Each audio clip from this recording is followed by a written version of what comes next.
Hi friends, welcome to my channel Shiny's paradise. இன்றைக்கி பார்த்தீங்கன்னா நான் வந்து மாடிக்கு வந்துட்டேன். மாடியில் வந்து ஓரோ நாளுமே காஃபி குடித்த பிறகு ஒரு 5-5:15 போல் வந்து நான் மாடியில் வந்து செடிகளுக்கு தண்ணி ஊற்றுறது இந்த வேலைகள் தான் பண்ணுவாங்க. இன்றைக்கி வந்து ஈவினிங்கில் நான் வந்து என்னென்ன பண்ண போகிறேன்னு காமிக்கிறேன். வாங்க ஃப்ரெண்ட்ஸ், வீடியோக்குள்ளே போகலாம். இப்போ வந்து கொஞ்சம் செடிகளெல்லாம் இங்கே வச்சுருக்கோம். அப்புறம் பார்த்தீங்கன்னா கொஞ்சம் வந்து ட்ரம்மிலெல்லாம் வச்சுருக்கோம். ரொம்ப ஆர்கனைஸ்டுலாம் கிடையாது. என்னோடய கார்டன் பார்த்தீங்கன்னா கொஞ்சம் விட்டு விட்டுலாம் தான் இருக்குது. நல்லா ட்ரம்ஸ் இருக்குது. கிடைக்கக்கூடிய பைகள் பக்கத்துகள் எல்லாமே வந்து இந்த மாதிரி இருக்குது. இதில் பார்த்தீங்கன்னா இந்த மாதிரி கொய்யையில் வந்து நிறைய இந்த வாட்டி பூ வந்துருக்குது. நிறைய ஃப்ளவர்ஸ் வந்துருக்குது. இந்த வாட்டி கொஞ்சம் நல்லா உரம் போட்டுவிட்டேன். அப்புறம் வந்து அம்பழ செடியில் வந்து கொஞ்சம் அம்பழங்க காய் எனக்கு ரொம்ப பிடிக்கும். ஸ்வீட் அம்பழம் சொல்லி நம்ம வாங்கி வச்சோம். இதுதான் நான் டெய்லி வந்து டீ போட்டு குடிக்கிறது. துளசி இலையும் கற்பூரவள்ளி இலையும் போட்டுட்டு தான் டீ போட்டு இங்கெல்லாம் கொஞ்சம் வேலை இருக்குது. என்னென்னு பார்த்தீங்கன்னா கீரை கொடியும் கோவல் செடியுமே ஒரே மாதிரி வந்துருக்குது. இங்கேயுமே கொஞ்சம் ஆர்கனைஸ் பண்ண வேண்டியிருக்கு. கொஞ்சம் பூச்சியெல்லாம் வந்ததுனால வெட்டி விட்டுட்டு நான் வந்து கொஞ்சம் ரெடி பண்ணிட்டு இருக்குது. இப்போ இதில் வந்து ஃப்ளவர்ஸ் எல்லாம் 1-2 வருது. இதெல்லாம் கொஞ்சம் மருந்து அடிக்க வேண்டியிருக்கு. அப்புறம் வந்து ரோசஸில் கொஞ்சம் ஃப்ளவர்ஸ் எல்லாம் கட் பண்ணணும். இனி கொஞ்சம் செடிக்கு தண்ணி ஊற்ற வேண்டியது. இந்த ஏரியாவில் வந்து நிறைய தண்ணி வந்து ஆட்டோமேட்டிக்காக ஆன் அண்ட் ஆஃப் வச்சுருக்கோம் ஃபுல்லாக ரவுண்டில். அப்புறம் வந்து இப்போ நான் வந்து ஓசு போட்டு தான் இந்த மாதிரி தண்ணி விடுறது. என்னென்னு கேட்டிங்கன்னா ஃபுல்லாக செடி இல்லை, கொஞ்சம் எல்லாம் வெட்டி விட்டாச்சு. இப்போ வந்து ஃப்ரெண்ட்ஸ் இந்த மாதிரி இந்த செடியில் வந்து நான் கொஞ்சம் மொட்டையிட ஷெல்லு வந்து உடச்சி போட்டிருக்கு. எதுக்குன்னு கேட்டிங்கன்னா செடிக்கு வந்து கால்சியம் டெஃபிஷியன்சி வராமல் இருக்கிறதுக்கு. அந்த வேக வச்ச முட்டையிட நான் போட மாட்டோம். உடச்சி நம்ம ஆம்லேட் எல்லாம் பண்ணுறோம்ல அந்த மாதிரி. இங்கே டெய்லி வந்து நான் இந்த வடித்த தண்ணி இருக்குல்ல, இந்த வடித்த தண்ணியை வந்து செடிக்கு ஊற்றுவேன். அதில் வந்து வீட்டில் சிலப்போ பழுத்து ரொம்ப இதான பழமாயி உடஞ்ச தக்காளி இருக்குல்ல, அந்த தக்காளியெல்லாம் இதில் போட்டுவிட்டேன். அது வந்து ஞாத்து விட்டுருக்குது. பாருங்கள் ஃப்ரெண்ட்ஸ், இது தக்காளி ஞாத்து பாருங்கள், எவ்வளோ தக்காளி ஞாத்துக்கு பாருங்கள். இது பூராமே நான் வந்து வீட்டில் யூஸ் பண்ணக்கூடிய தக்காளின்னு விழுந்த ஞாத்துக்கள் தான். உங்களுக்குமே இந்த மாதிரி அனுபவம் இருக்கா? என்னென்னு பார்த்தீங்கன்னா நம்ம வந்து எல்லா வெஜிடபிள்ஸினோட இதுவுமே வேஸ்ட்டு வந்து நம்ம உரமாக பயன்படுத்துகிறோம்ல, அது போட்டுட்டு இவ்வளோ தக்காளி ஞாத்து வந்துருக்குது. இங்கே மல்லிகைப்பூ செடியை முந்தா நாள் வந்து நிறைய கட் பண்ணிவிட்டு ஃபுல்லாக இது பண்ணிவிட்டேன், ட்ரிம் பண்ணிவிட்டு. எனக்கு வந்து மல்லிகைப்பூ வந்து ரொம்ப பிடிக்கும். நான் ஹேர்லலாம் வைக்க மாட்டோம், பட் எனக்கு வந்து ஸ்மெல்லு ரொம்ப பிடிக்கும். ஸ்மெல்லான ஃப்ளவர்ஸ் எல்லாமே எனக்கு பிடிக்கும். ரோஸு, மல்லிகைப்பூ எல்லாமே. உங்களுக்கு எல்லாருக்குமே மல்லிகைப்பூ பிடிக்கும்ல. எல்லாருமே வீட்டில் வந்து இந்த மாதிரி ஒரு மல்லிகை செடியெல்லாம் வாங்கி வைங்க. ஒரு சின்ன பக்கெட்டில் எதில் நீங்கள் வாங்கி வச்சுட்டிங்கன்னா நல்லாயிருக்கும். இங்கே வந்து கொடுங்கக்கூடிய அந்த வேஸ்ட்டு பூராமே நான் இதில் போட்டு விடுறது. என்ன காரணம்னு கேட்டிங்கன்னா நம்ம வந்து இந்த புல்லெல்லாம் எடுக்கிறோம்ல, அந்த புல்லும் களை எல்லாமே வந்து அது காஞ்சி அதுக்கு செடிக்கே உரமாயிடும்ல, அதனால அதை அப்படியே போட்டு விடுறது. நிறைய சிரட்டை வீட்டில் யூஸ் பண்ணக்கூடிய சிரட்டை பூராமே இங்கே பைக்குள்ளே வச்சுருக்குது. இது வச்சு நான் பெரிய ஆர்ட்டெல்லாம் பண்ண ஆள் கிடையாது. எனக்கு எதுவும் செய்யவும் தெரியாது. அதெல்லாம் ரொம்ப வேலை இருக்குது. நம்ம வந்து இந்த மாதிரி வேலை நம்மளால் பண்ண முடியாதனால நான் வந்து வீட்டில் பிள்ளைகள் வந்து இந்த ஏரியா கொஞ்சம் காலி பண்ணி விட்டுருக்கேன். இந்த ஏரியாவில் வந்து பார்பிக்யூ பண்ணுவாங்க. அப்புறம் வந்து இந்த ட்ரம் இருக்குல்ல, இந்த மாதிரி ட்ரம்முகளை ஃபில் பண்ணும்போது வந்து நான் வந்து இந்த ட்ரம்முகள் வந்து ஃபஸ்ட்டு வந்து ஒரு லேயர் வந்து சிரட்டையை போட்டு விட்டுட்டு அப்புறம்தான் காஞ்ச புல் அந்த மாதிரியெல்லாம் வேஸ்ட்டெல்லாம் எடுக்கணும்ல, அது போட்டுட்டு அப்புறம் தான் மண் கலவை ரெடி பண்ணி செடியை வைக்கிறது. ட்ரம்முகள் பூராமே அப்படி தான் நான் வச்சேன். இதுதான் என்னோட கறிவேப்பிலை செடி. கறிவேப்பிலை செடி வந்து எனக்கு நல்லா இப்போ கட் பண்ணி விட்டதுனால நம்ம வந்து கறிவேப்பிலை செடியை வந்து புஷி ஆக்கிறதுக்கு நம்ம இப்படியே வளர்ந்து வரும்போது இப்படியே கட் பண்ணி விட்டுட்டிங்கன்னா புதுசாக தொழில்கள் சிம்பிள் வந்து நிறைய பெருசாகும். இது ஒரு டைப்பு கீரை தான். சீரான்னு சொல்லும் மலையாளத்தில். அங்கே வந்து வேலி பருத்தி சீரான்னு சொல்லுவோம். இந்த கீரை வந்து ரொம்ப நல்லதுன்னு சொல்கிறாங்க. அதனால் வந்து இது வச்சு விட்ருக்கோம். இது இதோட சேர்ந்து பெரண்டை இருக்குது. கருவேப்பிலை செடியை இப்படி வெட்டி விட்டுருக்கோம்.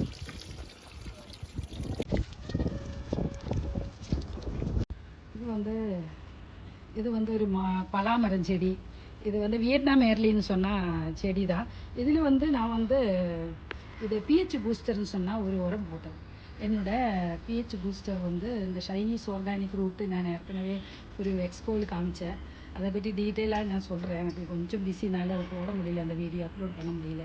அப்புறம் பார்த்திங்கன்னா அந்த பிஹெச் பூஸ்டர் போட்ட பின்னாடி இந்த செடி வந்து இந்த அளவுக்கு க்ரோத் ஆகிருக்குது.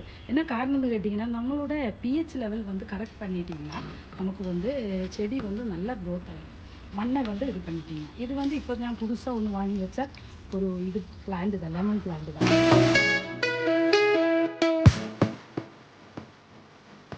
தண்ணி விடும்போது கொஞ்சம் இலைகள் எல்லாம் இப்படி இது பண்ணிட்டீங்கன்னா செடிக்கு ஹாப்பி, எனக்கு ஹாப்பி. என்ன காரணம் கேட்டிங்கன்னா, நம்மளுமே வந்து ஷவரில் குளிக்கும்போது எப்படி இருக்கும், பக்கெட்டில் தண்ணி விட்டுட்டு நம்ம மக்கு வச்சு ஊற்றும் போது எப்படி இருக்கும், அதே மாதிரி ஒரு ஃபீலிங் தான் செடிக்கு. ரொம்ப இப்போ வந்து அடிக்கக்கூடிய மழை இல்லாத டைமில் அடிக்கக்கூடிய வெயிலுன்னு சொன்னால் சரியான வெயில் தான். அந்த வெயிலில் வந்து செடி அப்படியே வாடி போயிடும். அந்த டைமில் கொஞ்சம் குளிப்பாட்டு விட்டுட்டிங்கன்னா அவங்க ரொம்ப ஹாப்பி ஆகிடும். அதனால் நான் எப்பவுமே தண்ணி ஊற்றும்போது இந்த மாதிரி கொஞ்சம் குளிப்பாட்டி விட்டுருவோம். இதுக்கு வந்து கொஞ்சம் மருந்து அடித்து விட்டுருவோம்.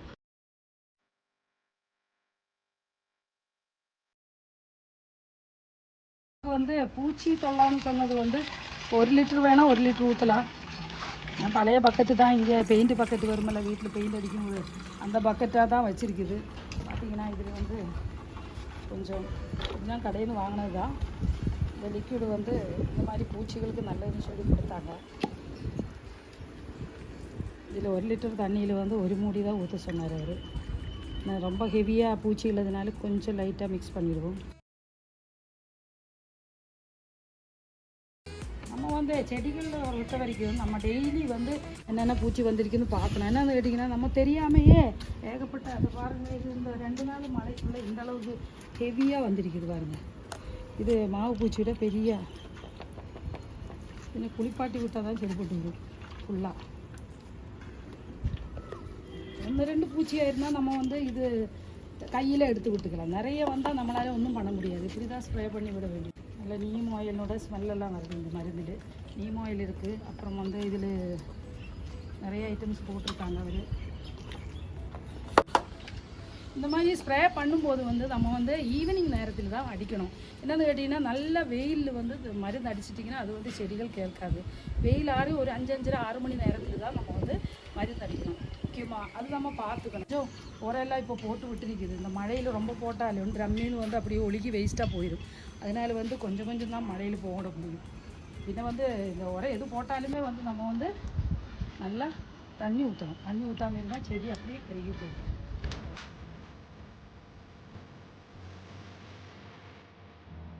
நான் இப்படி அடித்த போது எனக்கு கிடைச்ச ரிசல்ட்டு புதுசாக இலைகள் வந்து நல்லா ஸ்ட்ராங்காக வர ஆரம்பிச்சாச்சு.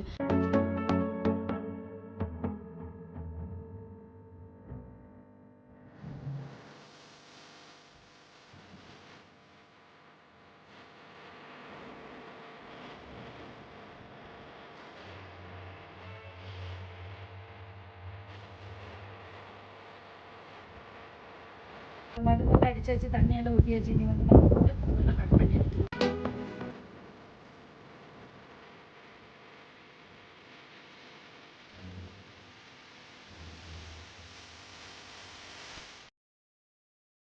ரோஸ் எல்லாம் வைக்கும்போது ரொம்ப நெருக்கமாக வைக்கக்கூடாது ஃப்ரெண்ட்ஸு.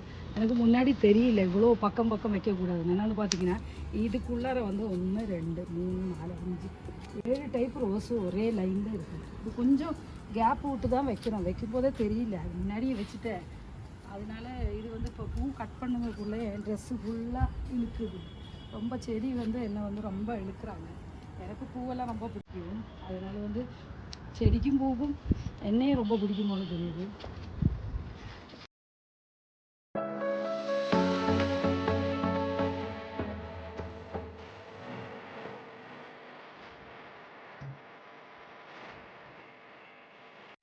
பொறுத்த வரைக்கும் சரியான முள்ளு தான். இப்படி இந்த ரோஸை எனக்கு வேண்டாம்னு ஒரு சில நேரம் நினைப்பு வரும். பார்த்தீங்களா ஃப்ரெண்ட்ஸ், எவ்வளோ முள்ளுகள் ஒரு ரோஸில்.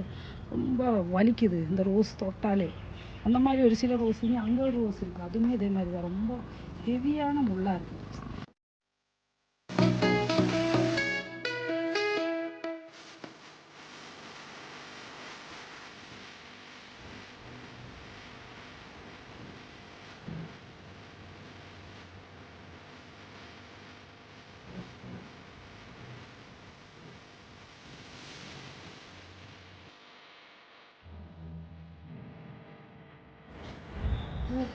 பார்த்தாலே எனக்கு வந்து பிளான்ஸு திருப்பி திருப்பி வாங்கணும். பாருங்களேன், வெரைட்டி கலர்ஸாக இருக்குல்ல. நல்லா செடியை பார்க்கணும், நல்லா உரம் வைக்கணும், அந்த மாதிரி ஆசை வருது எனக்கு. உங்களுக்கு அப்படி தானே? என்னோட மாதிரி கொஞ்சம் பேராவது இருப்போம்ல. இந்த மாதிரி ரோஸை வந்து ரோஸா ஃப்ளவர்ஸ் பிடிக்கும், மல்லிகைப்பூ பிடிக்கும். மல்லிகைப்பூ எல்லாம் வந்து நம்ம வந்து வெட்டி விட்டுட்டு நல்லா உரம் போட்டு விடுங்க. உரம் போட்டு விட்டுட்டிங்கன்னா நல்லா வந்துடும்.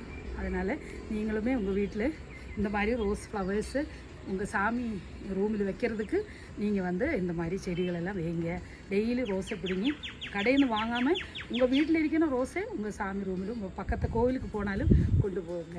அது ரொம்ப சந்தோஷம் தானே. ஓகே ஃப்ரெண்ட்ஸ், இவ்வளோ நேரம் என்னோடய மினி விலாகு பார்த்துட்டு இருந்தவங்களுக்கு எல்லாருக்குமே என்ன சொல்கிறது, எல்லாருமே வந்து மறக்காமல் சப்ஸ்கிரைப் பண்ணுங்கள். சப்ஸ்கிரைப் பண்ணி லைக் பண்ணுங்கள், கமெண்ட் பண்ணுங்கள். தேங்க்யூ ஃபார் வாட்சிங்.